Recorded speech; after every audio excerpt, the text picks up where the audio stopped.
تجهیزات تزریق پلاستیک برای تولید وسایل بسیار زیادی به کار میره که از مواد پلی‌اتیلن و پلاستیکی برای تولیدشون به کار برده میشه. در الان همه جای دنیا دارن از تجهیزات پلاستیکی برای زندگی روزمرهشون رو استفاده میکنن.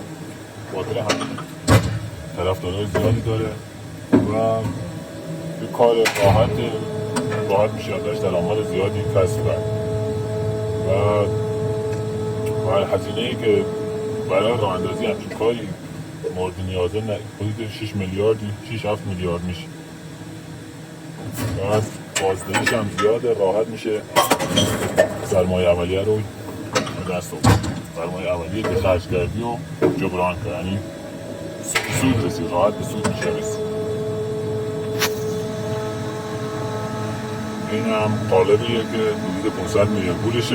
ما باهاش دهنی قلیون تولید میکنیم که حالت پران داره، از 7-8 تیکه تشکیل شده و الان خارج میشه و پران میکنه و تمام.